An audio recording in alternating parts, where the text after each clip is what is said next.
할렐루야. 우리 옆 사람과 인사하실까요? 예수 안에서 사랑합니다.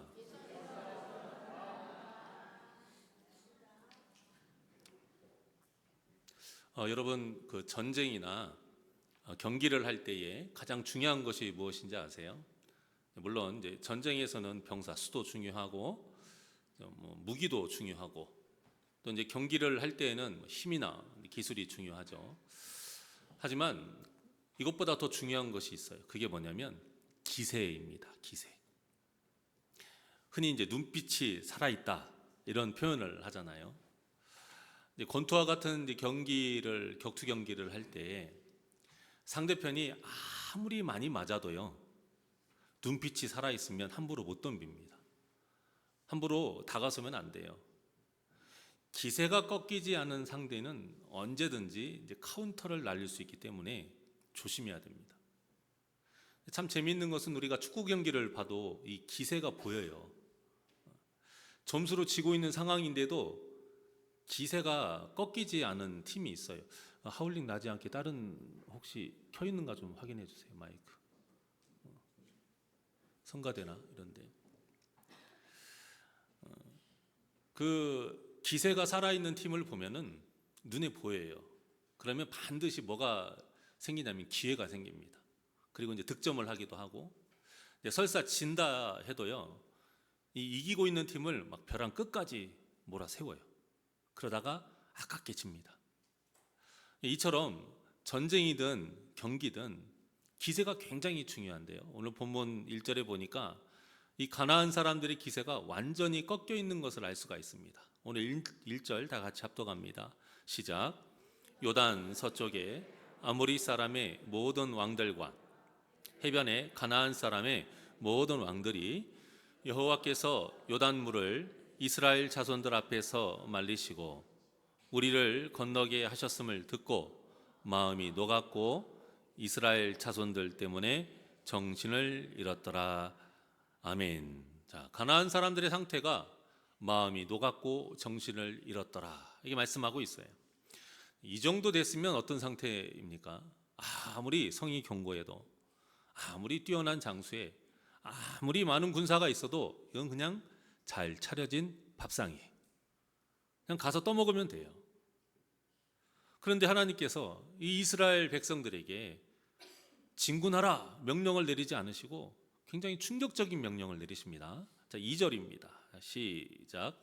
그때에 여호와께서 여호수아에게 이르시되 너는 부싯돌로 칼을 만들어 이스라엘 자손들에게 다시 할례를 행하라 하시매. 아멘. 자, 뭘 하라고 지금 말씀하셨습니까?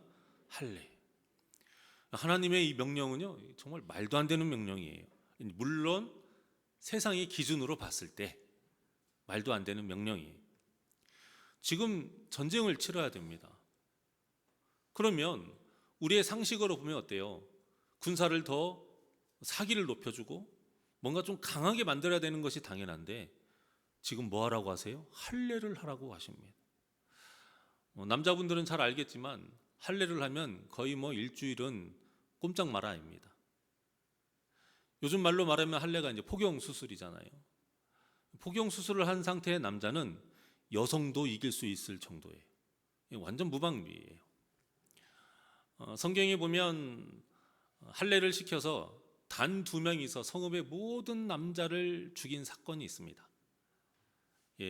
히위 족속 중 하몰의 아들 추장이었던 세겜이 야곱의 딸 디나를 보고 한눈에 반하죠.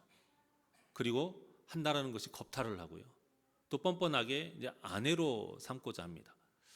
자, 이에 야곱의 아들들이 그 족속의 모든 남자들이 할례를 받아야 된다. 그러면 우리가 디나를 세겜에게 주고 또 너희도 우리와 같은 민족이 될 수 있다. 이렇게 하몰을 속입니다. 그래서 이 하몰과 세겜 그리고 이제 속한 모든 남자들이 다 할례를 받게 돼요. 그리고 나서 딱 3일 뒤에 시므온과 레위가 손에 칼을 쥐고 그 성읍에 쳐들어가서요, 성읍의 모든 남자들을 다 죽입니다. 이 3일째가 가장 고통스럽거든요. 할례 받고 3일째 가장 고통스럽고 힘들어요. 못 움직입니다. 그러니까 그때 단 2명이서 그 성읍의 모든 남자를 다 죽여요. 이처럼 할례를 받는다라는 것은 완전 무방비 상태가 된다라는 거예요. 가장 연약해진다라는 겁니다. 아무리 가나안 사람들의 마음이 지금 녹았고 정신을 잃었다 할지라도요, 할례 받은 이스라엘 사람들, 그들을 공격하게 되면 이스라엘은 그냥 전멸입니다. 그런데도 하나님은 할례를 명하신 거예요. 왜 하나님은 하필이면 가나안 정복 전쟁을 코앞에 둔 상태에서 할례를 명하셨을까요? 오늘 말씀의 주제가 바로 이 질문에 대한 대답입니다. 자, 이 답을 알려면 먼저 할례가 생기게 된 배경을 우리가 좀 알아봐야 되거든요. 아브라함의 조카 롯이 소돔과 고모라에 살 때입니다. 그때 전쟁이 벌어져 가지고 롯이 속한 모든 것이 이제 패배해서 롯과 그의 가족이 포로로 끌려가게 됩니다. 이 소식을 들은 아브라함이 자기가 훈련시킨 병사 318명을 데리고 그들을 공격해서 롯과 그의 가족 재산 다 찾아가지고 돌아와요. 자, 그런데 여기까지는 좋았어요. 여기까지는 좋았는데 막상 일을 이렇게 저지르고 보니 아브라함이 이제 불안한 겁니다. 왜냐하면 아브라함의 세력은 당시 이제 도시국가에 비하면 정말 굉장히 하찮은 존재였거든요. 그래서 그들이 복수를 한다고 이제 연합을 해서 아브라함을 공격하면 당해낼 재간이 없기 때문에 이제 아브라함의 마음이 두려웠던 거예요. 이것을 하나님께서 아시고 아브라함을 위로를 하시는데요. 창세기 15장 1절의 말씀입니다. 다 같이 시작. 이후에 여호와의 말씀이 환상 중에 아브라함에게 임하여 이르시되 아브라함아 두려워하지 말라. 나는 내 방패요 너의 지극히 큰 상급이니라. 아멘. 이처럼 하나님께서 두려워하지 마. 내가 너의 방패가 되어줄 것이니까 힘을 내라. 이렇게 위로를 하십니다. 근데 거기서 끝나지 않고 뭐라고 또 이어서 말씀하시냐면 너에게 큰 상을 줄게. 이렇게 지금 말씀하고 계세요. 그러자 아브라함이 15장 2절에서 이렇게 대답을 합니다. 시작. 아브라함이 이르되 주 여호와여 무엇을 내게 주시려 하나이까? 나는 자식이 없사오니 나의 상속자는 이 다메섹 사람 엘리에셀이니이다. 갑자기 지금 제가 자식이 없어요. 이런 말을 합니다.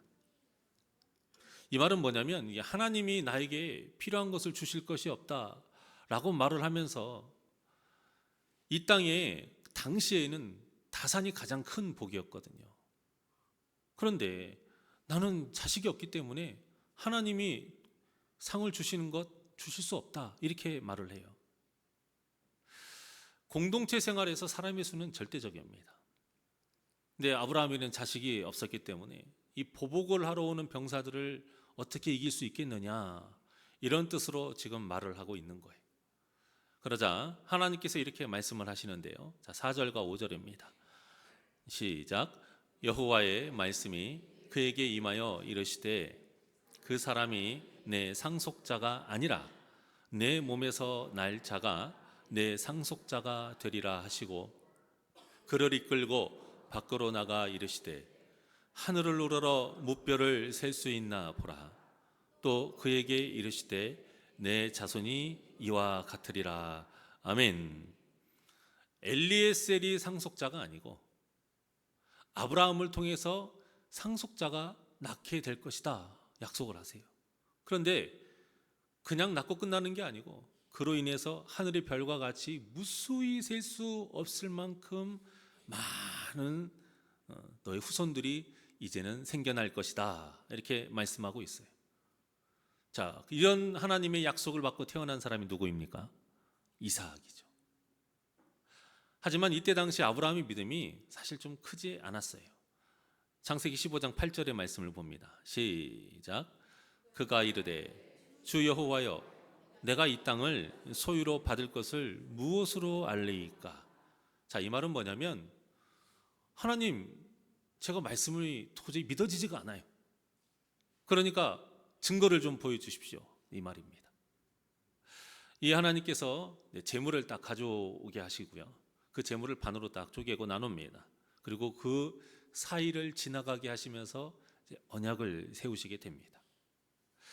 재물을 반으로 쪼개는 이 행위는 뭐냐면 목숨을 걸고 언약을 맺는다라는 뜻이에요. 그래서 만약에 지금 맺은 언약을 어기게 되면 나를 이 재물처럼 반으로 쪼개도 줬소라는 뜻인 거예요. 그러니까 언약을 지킬 때 무엇을 걸고 지켜야 되는 거예요? 목숨을 걸고 지켜야 됩니다. 그런데 1년이 지났고요, 2년이 지나고 3년이 지나고 10년이 지났는데도 아무런 일도 일어나지 않는 거예요. 이렇게 아브라함의 인내심이 이제 한계에 딱 다다랐을 때 마귀가 이제 본격적으로 방해를 시작합니다. 누구를 통해서 방해를 하냐면 아내 사라를 통해서 방해를 해요. 아내 사라를 이용해서 몸종 하갈을 취하라고, 후손을 남기라고 계속 압박을 해댑니다. 결국 아브라함은 이 압박을 견뎌내지 못하고 하갈을 통해서 아들을 낳게 되는데 그 아들의 이름이 무엇입니까? 이스마엘이죠. 그렇죠. 자, 이때가 언약을 받은 지 10년 후입니다. 여러분, 10년이면 엄청나게 긴 세월이에요. 이 정도 참았으면 아브라함의 믿음도 좀 대단한 거 아니겠어요? 하지만 이 10년이라는 세월은 세상의 기준이에요. 우리의 기준일 뿐이지, 우리가 나름 이해할 만한 시간인 것이지, 하나님의 관점에서는 뭐예요? 그냥 불순종한 겁니다. 성도가 믿음이 아무리 견고해도 넘어지는 때가 있는데요, 바로 이때예요. 이 정도면 되겠지, 이 정도면 나는 최선을 다했어, 더 이상 얼마나 뭐 어떻게 더 하라는 거야, 이 정도면 하나님도 이해해 주시겠지, 딱 이때인 것입니다. 이때가 가장 조심해야 돼요. 이 생각은 다 누가 주는 생각입니까? 사탄이 주는 생각이에요. 믿음 있는 것 같은 착각에 빠지게 해요. 이 정도면 됐어, 아야 얼마나 더 있었니, 이 정도면 믿음 좋지 라고 착각에 빠지게 해서는요, 타협하게 만듭니다. 세상과 타협하게 만들고, 시간과 타협하게 만들고, 현실과 타협하게 만드는 거예요. 이 사탄의 미혹에 넘어가지 않는 믿음이 저와 여러분에게 있기를 원합니다. 우리가 정말 이때 정신 똑바로 차리지 않으면 아무리 믿음이 있다 해도 그냥 쉽게 넘어지는 거예요. 한순간입니다. 그런데 이렇게 넘어지면 바로 막 불행한 일이 생기고 하나님께 심판을 받으면서 매를 맞느냐? 또 그것이 아니에요. 오히려 더 좋아질 수 있다는 게 참 문제입니다. 아브라함만 해도요, 이스마엘이라는 아들이 생기고 얼마나 좋았겠습니까? 하지만 후에 보면은 이 이스마엘 때문에 가정에 불화가 생기게 되고요. 자, 역사적으로 이슬람이라는 이 하나님의 큰 대적을 만들게 되는 계기가 되지요. 자, 그리고 가장 큰 중요한 문제가 있어요. 어떤 문제가 생기냐면 바로 하나님과의 단절입니다. 이 하나님과의 대화가 없어져요. 하나님이 아브라함에게 말씀을 하지 않으세요. 그 시간이 무려 13년입니다. 자, 이거야말로 마귀가 이긴 거예요. 자, 그런데 우리가 이제 주의 깊게 봐야 될 것이 뭐냐면 이때 아브라함의 상황이에요. 아까 말씀드린 것처럼 더 상황이 나빠지는 게 아니고요, 더 좋아집니다. 가난해지지 않고요, 세력이 약해지지 않고 현실적으로 아들을 얻는 기쁨을 누리고 더 풍족해지고 세력이 커지는 이런 환경이 됩니다. 그러니까 세상적으로 봤을 때 안 좋은 일이라고는 하나도 생기지 않은 거예요. 하지만 누구와의 관계가 끊어졌어요? 하나님과의 관계가 끊어졌어요. 이것이야말로 저주인 겁니다. 여러분, 성도에게 있어서 가장 위험한 때는 고난과 시련을 당할 때가 아니에요. 성도에게 있어서 가장 위험한 때는 죄를 지었는데도 불구하고 아무런 문제가 생기지 않고 더 잘되고 더 형통할 때, 이때가 성도에게 가장 위험한 때인 것을 믿으시기를 바랍니다. 절대 좋은 거 아닙니다, 여러분. 절대 좋은 거 아니에요. 마일리지가 우리가 쌓인다고 하잖아요. 이 마일리지가 쌓듯이 지금 매를 벌고 있는 겁니다, 여러분. 제가 하나 묻겠습니다. 우리 성도님들은 막 마음대로 살면서 부모님과 연을 끊고 사는 것이 좋으세요? 아니면 좀 잘못할 때마다 혼나고 매를 맞을지언정 부모님과 함께 사는 것이 좋으십니까? 당연히 부모님과 좀 함께 사는 게 좋죠.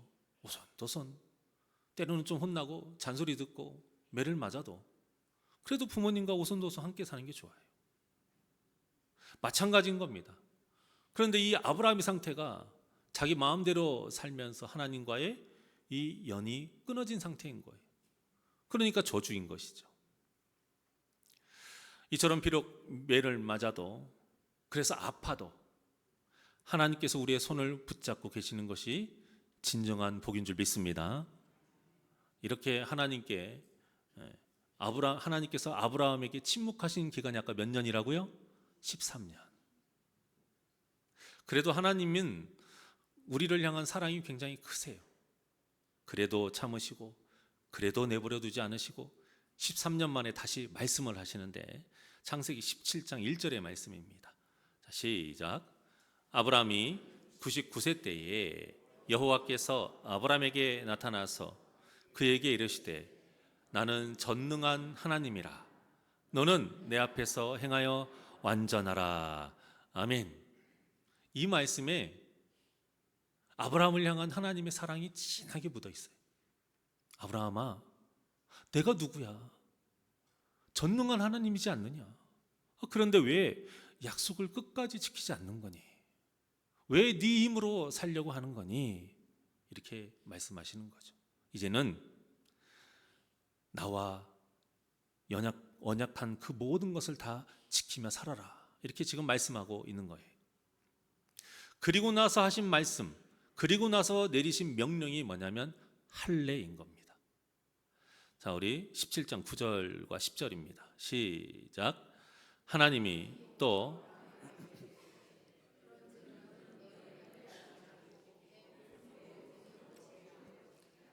너희 중 남자는 다 할례를 받으라. 이것이 나와 너희와 너희 후손 사이에 지킬 내 언약이니라. 아멘.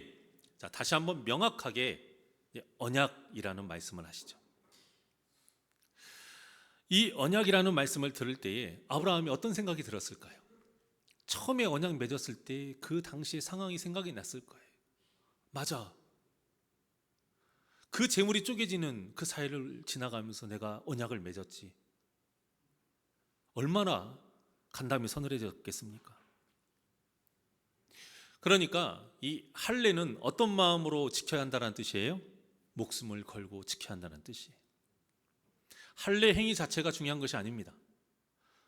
하나님의 모든 율법은 행위 자체가 중요한 것이 아니라 하나님께서 원하시는 본래의 뜻, 그것을 지키는 것, 그것을 마음에 새기는 것이, 그래서 순종하는 것이 중요해요.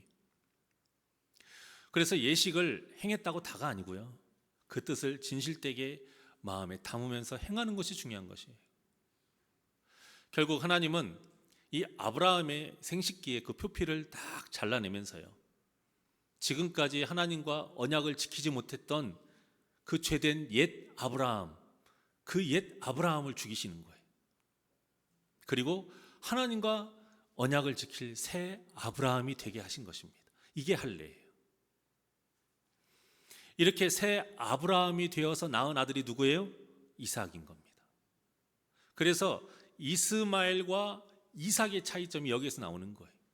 이스마엘은 자기의 힘으로 낳은 아들, 이삭은 하나님의 도우심으로 낳은 아들. 굉장히 큰 차이가 있죠. 그러니 당연히 이스마엘은 약속의 자녀가 될 수 없는 것이고 이삭이 약속의 자녀가 되는 것입니다. 즉 이삭은 아브라함의 아들이 아니고 누구의 아들이 되는 거예요? 하나님의 아들이 되는 거예요. 그래서 언약의 아들, 약속의 아들이 되는 겁니다. 결국 이 할례라는 것은 하나님의 자녀가 되는 아주 중요한 의식인 거예요. 그런데 이 본문의 출애굽 2세대들이 광야 생활 40년 동안 단 한 명도 할례를 행한 적이 없던 거죠. 그러니 지금 죄로 오염된 이 가나안 땅을 지금 하나님의 백성을 통해서, 이스라엘 백성을 통해서 정화를 시켜야 되는데, 이스라엘 백성조차도 아직 그 옛사람을, 옛모습을 버리지를 못했던 거죠. 그래서 할례를 통해서 다시 하나님의 자녀답게 새롭게 만들게 하시는 겁니다. 그 의식을 지금 치르고 있는 거예요.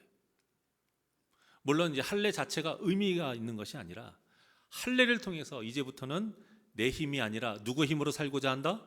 하나님의 힘으로 살겠다 다짐을 하는 겁니다. 하나님은 자신의 힘을 믿고 자신의 뜻대로 정복하고자 하는 자들이 필요한 것이 아닙니다. 하나님은 모든 것이 하나님의 은혜로 이루어지는 것을 알고 순종하는 자가 필요했던 거예요. 그렇지 않으면 이렇게 하나님의 역사로 겁먹은 이 상태인 가나안 백성들을 다 물리쳤을 때 나중에 이들이 무슨 소리 하겠습니까? 내가 했어, 내 힘으로 이뤘어. 후손들에게 야, 아빠가 어땠는지 알아? 이런 말을 한다라는 거예요. 하나님의 영광은 다 없어지고 하나님께 올라갈 영광을 다 사람이 취하게 된다라는 것이죠. 그것이 뻔한 거예요. 그래서 앞으로의 모든 전투도 자기의 힘으로 할 것이고, 또 자기 뜻대로 할 것이 다 눈에 보인다라는 것이죠. 근데 이것은 하나님의 자녀다운 모습이 아니라는 겁니다. 여기에 꼭 맞는 샘플이 후에 나와요. 여리고성 전투하고 아이성 전투 아닙니까? 당대 최고의 요새가 여리고성이었어요. 그런데 그 전투할 때 보세요. 온전히 하나님의 힘으로만 그 전투를 했습니다. 정말 말도 안 되는 방법으로 그 여리고성이 완벽히 무너지고 승리하지 않았습니까? 그런데 그 다음 전투가 아이성 전투였는데요, 여리고성에 비하면 정말 초라해요. 작고 아무것도 아니에요. 그런데 어떻게 됐습니까? 자신의 힘으로만, 자신들의 힘으로 그 아이성을 정복하려고 하니까 정복을 하지 못했던 것이죠. 여러분, 예수 믿는 것이 참 복잡한 것 같지만 사실은 아주 단순합니다. 삶의 매 순간마다 내 힘으로 사느냐, 하나님의 힘으로 사느냐, 이 선택에서 하나님의 힘으로 살고자 선택하는 삶이 바로 예수 믿는 거예요. 그러니까 믿음이란 뭐 거창하거나 뜬구름 잡는 게 아니에요. 아주 간단하고요, 아주 명확하고 실제적인 겁니다. 바로 하나님의 힘으로 살고자 선택하는 것이 믿음입니다. 믿음이 뭐라고요? 하나님의 힘으로 살고자 선택하는 것. 그래서 성경에 기록된 믿음의 선진들의 이 공통점이 이거예요. 하나님의 힘으로 살았던 사람들이에요. 특히 사무엘서 같은 경우는 자기의 힘으로 산 자와 하나님의 힘으로 산 자와의 이 대조, 이렇게 대조를 시키면서 기록이 되어 있거든요. 대표적으로 사울과 다윗을 뽑을 수 있죠. 사울은 왕이 될 수 있는 조건이 하나도 없었습니다. 하지만 하나님의 은혜로 이스라엘의 초대 왕이 돼요. 하지만 나중에 자기 힘으로 그 왕권을 지키려다 보니까요, 불순종하게 되고요, 계속 죄를 짓게 됩니다. 그 결과가 하나님이 떠나가요. 또 사무엘도 떠나가요. 결국에는 왕위도 자손에게 물려주지 못하고 굉장히 비참하게 죽어갑니다. 반면에 다윗은 어땠습니까? 가진 것 하나 없이 힘들고 억울한 상황이 굉장히 많았지만 그 모든 삶의 순간순간마다 자기의 뜻대로 하지 않고 자기의 힘으로 하지 않고 하나님의 힘으로 했습니다. 하나님의 뜻대로 하려고 했어요. 잠깐 자기 힘으로 하려다가 한번 크게 딜 뻔한 적이 있었죠. 그게 언제입니까? 그 아비가일 만났을 때 나발을 죽이려고 자기 힘으로 하려다가 하나님께서 아비가일을 통해서 깨닫게 하시죠. 그래서 다시 정신을 차리고 하나님의 뜻대로 살았지 않았습니까? 그 결과가 뭐예요? 이스라엘의 두 번째 왕이 되었고요, 이스라엘 역사상 다윗이 다스릴 때만큼 신앙적으로도 올바로 서 있고 부강했던 나라가 없었어요. 이것이 바로 하나님의 힘으로 사는 믿음을 가진 자의 삶인 겁니다. 저도 목회하면서 이 믿음을 잃어버리지 않으려고 얼마나 노력하고 있는지 모릅니다. 어느 순간 열심히 하다가 내가 잘해서, 내가 능력이 있어서, 내가 열심히 해서 이런 것들을 이뤘구나라고 착각이 들 때가 있단 말이에요. 그러면 정말 깜짝 놀랍니다. 빨리 정신 차리고 그 생각을 막 물리칩니다. 이게 내가 죽는 길이거든요. 제가 죽는 길이 여러 개가 있지만 가장 쉽고 빠르게 죽는 길이 이겁니다. 당연히 하나님의 일이니까 열심히 해야 하지만요, 그 열심도, 그 힘도, 그 노력도 모두 누구의 은혜가 아니면 안 된다? 하나님의 은혜가 아니면 안 되는 것입니다. 저는 그것을 잊지 않으려고 하고요, 잊지 않아야 되고요, 우리 성도님들도 잊지 않아야 됨을 꼭 믿으시길 바랍니다. 이것이 바로 마귀와의 싸움인 거예요. 다른 게 마귀의 싸움이 아니에요. 우리 안에서는요, 나를 계속 세우려고 하는 이 마귀와 나를 계속 죽이고 하나님만 높이려고 하는 이 성령님의 싸움이 계속 벌어지고 있는 거예요. 이것이 바로 믿음의 선한 싸움이고 영적인 싸움인 겁니다. 그리고 이 싸움은 우리 믿는 자들이 주님이 다시 오실 때까지 끝까지 해야 되는 길고도 지루한 싸움인 거예요. 이 믿음의 선한 싸움에서 반드시 승리하시는 우리 복된 성도님들이 되시길 원합니다. 물론 그렇다고 해서 우리가 해야 될 일이 없느냐, 손 놓고 있어야 되느냐? 아니죠. 열심히 해야 돼요. 끝까지 해야 돼요. 최선을 다해서 막 끈질기게 해야 돼요. 그런데 이 열심과 인내와 최선도 하나님의 은혜가 아니면 할 수 없기 때문에 내 공로가 아니라는 겁니다. 이것을 잊지 말자라는 거예요. 오늘날에는 할례가 무엇으로 대체가 됐습니까? 세례로 대체가 되었죠. 그래서 세례식이 기독교에서 아주 중요한 예식인 거예요. 하지만 예식의 형식이 중요한 것이 아니라고 그랬죠. 그 예식에 임하는 마음, 그리고 예식 후의 삶의 모습이 중요한 겁니다. 세례를 받을 때 어떤 마음으로 받아야 되냐면 내 힘으로 살았던 죄된 옛 모습을 죽이는 거예요. 그리고 이제부터는 하나님의 힘으로 사는 새 모습으로 살겠습니다. 이 다짐으로 세례식을 받아야 되는 겁니다. 그래서 그 언약을 어기면 재물이 반으로 쪼개지는 것처럼 제가 죽을 각오를 하고 이 믿음 생활을 하겠습니다 하는 것이 바로 세례 받을 때의 마음가짐인 거예요. 여러분 혹시 그 마음으로 받으셨습니까? 아멘이 없는 것 보니까 다시 받아야 될 것 같은데. 저는 개인적으로 세례탕을 만들었으면 좋겠어요. 다음에 우리 지을 성전에. 그래서 푹 잠겨가지고 죄된 옛 모습 물에 잠겨서 싹 죽고 물에서 딱 일어날 때 다시 내가 하나님의 힘으로 살겠다고 다짐하는 어떤 그런 마음가짐을 가질 수 있도록 세례탕을 딱 만들었으면 좋겠어요. 물론 예식이 중요한 건 아닌데요, 이제 어떤 환경 때문에 또 물이 적은 나라 이런 저런 여러 가지 여건 때문에 약식으로 이렇게 세례를 하긴 합니다만 이게 그런 내가 죽고 주가 사는 그 느낌이 좀 덜해요, 아무래도. 그래서 제가 그런 생각을 한번 해봤습니다. 어쨌든 이 세례받은 자의 마음가짐을 우리가 바르게 알아야 돼요. 자, 골로새서 2장 11절과 12절의 말씀입니다. 시작. 또 그 안에서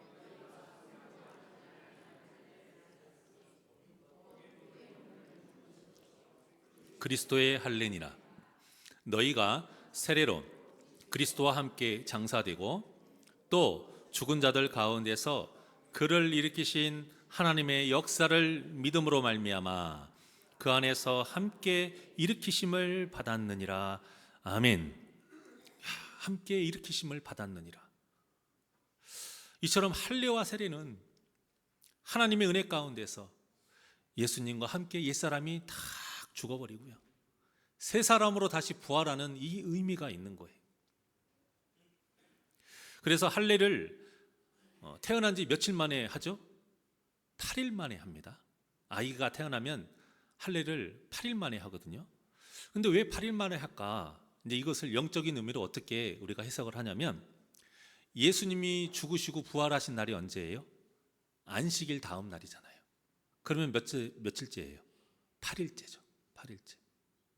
그래서 예수님 그리스도의 부활을 예표하는 의미로 해석하기도 합니다. 사랑하는 여러분, 이 할례와 세례의 의미를 바로 알고 요즘 우리가 많이 불렀던 찬양처럼 내가 죽고 주가 사는 거룩한 삶을 사시기를 주님의 이름으로 축원합니다. 이 찬양 불러보셔서 아시겠지만 찬양 내용이 대부분 뭐예요? 내가 죽고, 나는 죽고 주가 살고, 맨 이것만 나와요. 어떤 분이 지겨워요 이렇게 하시기도 하는데, 좀 그럴 수는 있지만 한편으로는 우리가 한번 이렇게 생각해 봤으면 좋겠어요. 얼마나 내가 죽는 것이 힘들면, 얼마나 내가 죽는 것이 힘들면 이렇게 계속 반복하면서 찬양을 할까, 이렇게 생각해 봤으면 좋겠습니다. 지금까지 여러분은 누구의 힘으로 사셨습니까?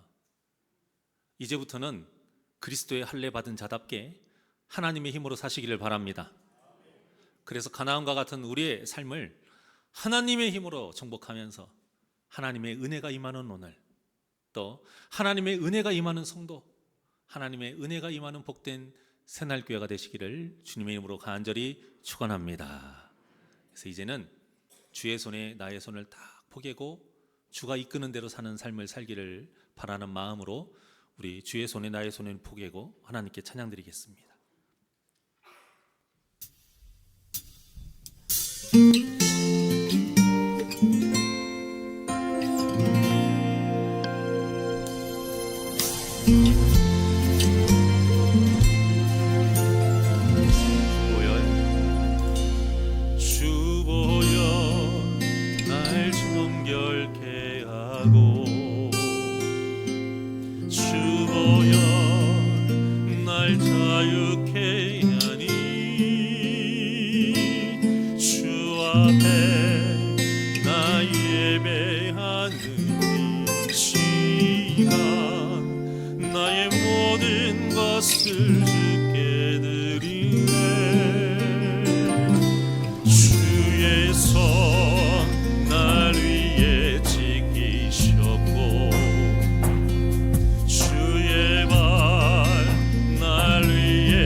사는 것이 아니요 오직 주를 위해 사는 것이라.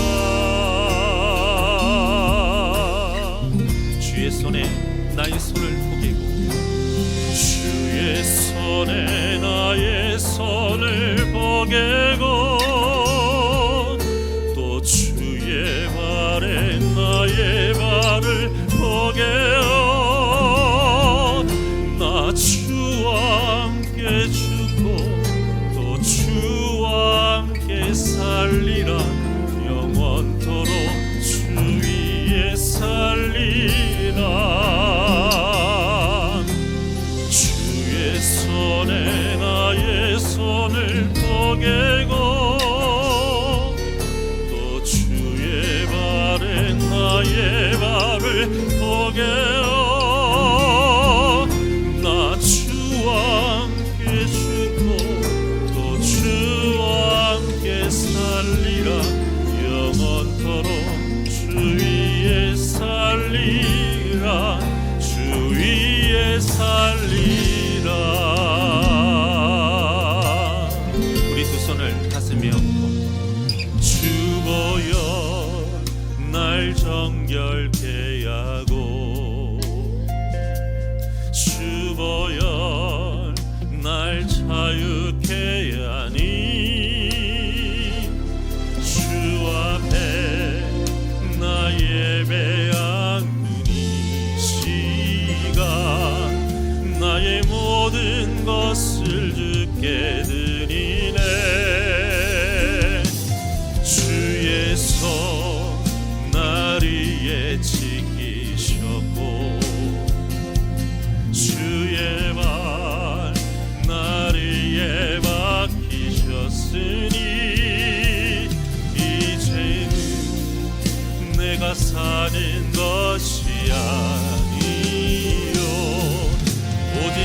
주를 위해 사는 것이라. 주의 손에 나의 손을 포개고 주의 손에 나의 손을 포개고 또 주의 발에 나의 발을 포개어 나 주와 함께 죽고 또 주와 함께 살리라. 영원토록 주 위에 살리라. 주의 손에 나의 손을 포개고 또 주의 발에 나의 발을 포개어 나 주와 함께 죽고 또 주와 함께 살리라. 영원토록 주 위에 살리라. 주의 손에 나의 손을 포개고 또 주의 발에 나의 발을 포개어 나 주와 함께 죽고 또 주와 함께 살리라. 영원토록 주 위에 우리 두 손 높이 들고 고백합니다. 주의 손에 나의 손을 포개고 또 주의 발에 나의 발을 포개어 나 주와 함께 죽고 또 주와 함께 살리라. 영원토록 주 위에 살리라. 주 위에 살리라.